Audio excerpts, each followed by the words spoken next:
അസ്സലാമലൈക്കും. ഖുർആൻ 30-ന്റെ 4-ാം ദിവസത്തിലേക്ക് എല്ലാവർക്കും സ്വാഗതം. നമ്മുടെ ഈ യാത്രയിൽ ഇന്ന് 4-ാം ജുസാണ് നമ്മൾ മനസ്സിലാക്കാൻ പോകുന്നത്.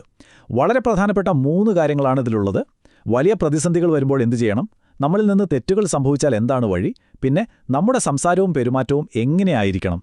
അപ്പോൾ നമുക്ക് നേരെ വിഷയത്തിലേക്ക് കടക്കാം. നമുക്ക് ഈയൊരു ചോദ്യത്തിൽ നിന്ന് തുടങ്ങാം, അല്ലേ? എപ്പോഴെങ്കിലും ജീവിതത്തിലിങ്ങനെ ഒറ്റപ്പെട്ടതായി തോന്നിയിട്ടുണ്ടോ? നമ്മുടെ കയ്യിലുള്ള ശക്തിയും സാഹചര്യങ്ങളുമൊക്കെ വളരെ കുറവ്, പക്ഷെ നമ്മൾ നേരിടേണ്ട പ്രശ്നങ്ങളോ അത് വളരെ വലുതും.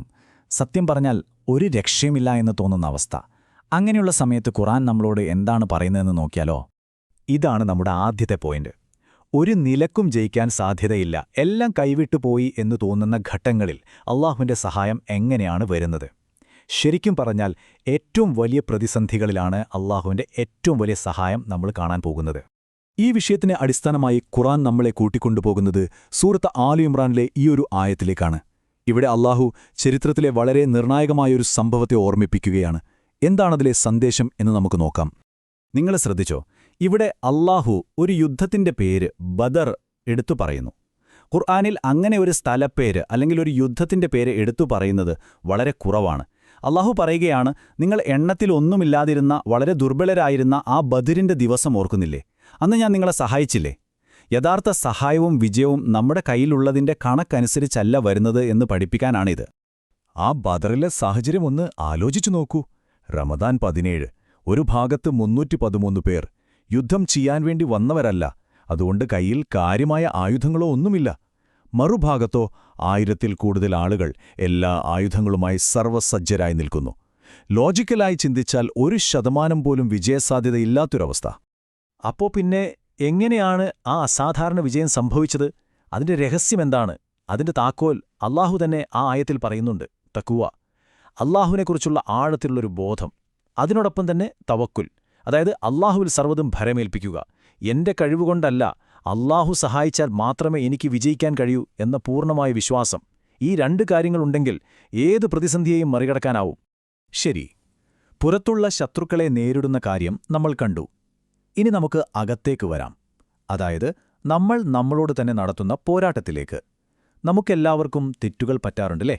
ആ തെറ്റുകളിൽ നിന്ന് രക്ഷപ്പെടാൻ എന്താണ് വഴി? അള്ളാഹുവിന്റെ കാരുണ്യത്തിന്റെ വാതിൽ എത്ര വലുതാണെന്ന് നമുക്ക് നോക്കാം. സൂറത്തു നിസായിലെ ഈ ആയത്തുണ്ടല്ലോ, ജീവിതത്തിൽ എപ്പോഴെങ്കിലും ഒരു തെറ്റു പറ്റിപ്പോയ ഏതൊരാൾക്കും വലിയൊരു ആശ്വാസമാണ്. ആരുടെ പശ്ചാത്താപമാണ് അള്ളാഹു സ്വീകരിക്കുക എന്ന് അവൻ തന്നെ ഇവിടെ വ്യക്തമാക്കുന്നുണ്ട്. ഇതിൽ ജഹാല എന്നൊരു വാക്കുപയോഗിച്ചിട്ടുണ്ട്. എന്താണെന്നറിയോ അതിന്റെ അർത്ഥം? സാധാരണ ജഹാല എന്ന് കേട്ടാൽ നമ്മൾ വിചാരിക്കും അറിവില്ലായ്മ എന്നാണെന്ന്. പക്ഷെ ഖുർആനികമായി അതിന് കുറച്ചുകൂടി ആഴമുണ്ട്. അതായത് ഒരു കാര്യം തെറ്റാണെന്നറിയാം, പക്ഷേ ആ നിമിഷത്തെ ഒരു വികാരത്തിന് വഴങ്ങി അല്ലെങ്കിൽ അതിന്റെ പ്രത്യാഘാതങ്ങളെക്കുറിച്ച് ചിന്തിക്കാതെ നമ്മൾ ആ തെറ്റിലേക്ക് വീങ്ങുപോകുന്ന അവസ്ഥയില്ലേ, അതാണ് ജഹാല. അതൊരു വിവേകമില്ലായ്മയാണ്. എന്നിട്ട് ആയത്തിൽ പറയുന്ന അടുത്ത കണ്ടീഷൻ നോക്കൂ, സുമ്മ യതൂബൂന മിൻ ഖരീബ്. എന്നിട്ട് അധികം വൈകാതെ പശ്ചാത്തപിക്കുക. ഈ അധികം വൈകാതെ എന്ന് പറഞ്ഞാൽ എപ്പോഴാണ്? പണ്ഡിതന്മാർ പറയുന്നത് കേട്ടാൽ നമ്മൾ അതിശയിച്ചു പോകും. നമ്മുടെ മരണം തൊണ്ടക്കുഴിയിലെത്തുന്നതിന് തൊട്ടുമുമ്പ് വരെ അതിന് സമയമുണ്ട്. അതുവരെ അള്ളാഹുവിന്റെ കാരുണ്യത്തിന്റെ വാതിൽ തുറന്നു തന്നെ കിടക്കുകയാണ്. ഇവിടെ ശരിക്കും അതിശയകരമായൊരു കാര്യമുണ്ട്.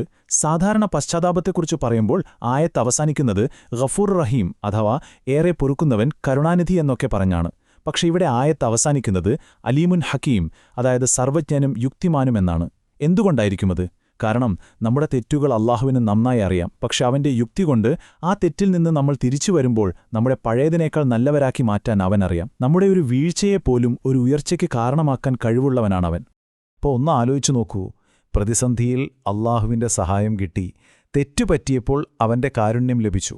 ഈ 2 അനുഭവങ്ങളിലൂടെ കടന്നുപോയ ഒരാള് മറ്റുള്ളവരോട് എങ്ങനെയായിരിക്കും പെരുമാറേണ്ടത്? ഇവിടെയാണ് നമ്മൾ 3-ാമത്തെ വിഷയത്തിലേക്ക് വരുന്നത്.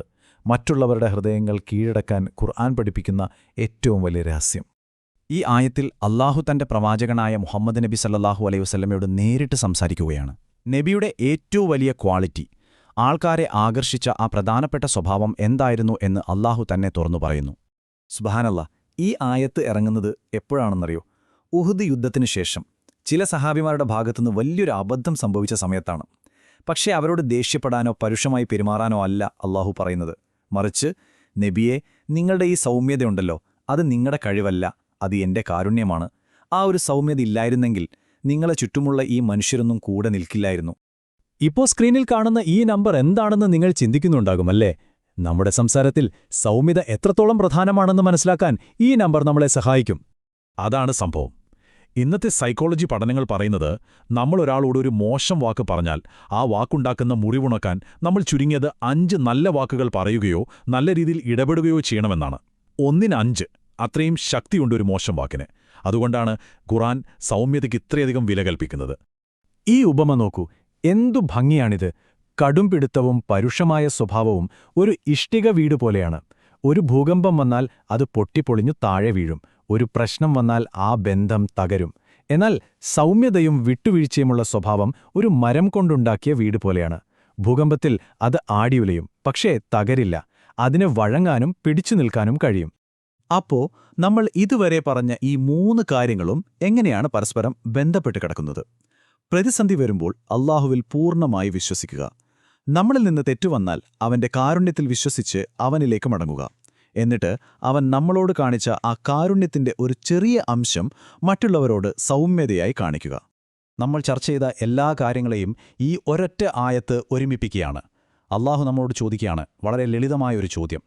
അല്ലാഹു നിങ്ങൾക്ക് പുറത്തു തരുന്നത് നിങ്ങൾക്കിഷ്ടമല്ലേ? ഉത്തരം അതേയെന്നാണെങ്കിൽ അവൻ പറയുന്നു, എങ്കിൽ നിങ്ങൾ മറ്റുള്ളവർക്ക് മാപ്പ് നൽകുകയും വിട്ടുവീഴ്ച ചെയ്യുകയും ചെയ്യുക. നമ്മൾ അല്ലാഹുവിൽ നിന്ന് എന്താഗ്രഹിക്കുന്നുവോ അത് അവന്റെ സൃഷ്ടികളോട് നമ്മൾ ചെയ്യണം. അപ്പോൾ നമുക്ക് ഈ ഒരു ചിന്തയോടെ അവസാനിപ്പിക്കാം. ഈ റമദാന് നമ്മളെല്ലാവരും അല്ലാഹുവിനോട് നമ്മുടെ തെറ്റുകൾ പുറത്തു തരാൻ ഒരുപാട് പ്രാർത്ഥിക്കുന്നുണ്ട്.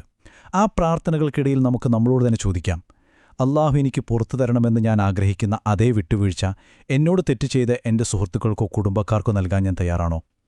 ഇതൊരു വലിയ ചോദ്യമാണ്. അല്ലാഹു ഈ പാഠങ്ങളെല്ലാം ജീവിതത്തിൽ പകർത്താൻ നമുക്ക് തൗഫീക്ക് നൽകട്ടെ. ഇൻഷാ അല്ലാഹ് അടുത്ത ദിവസം കാണാം.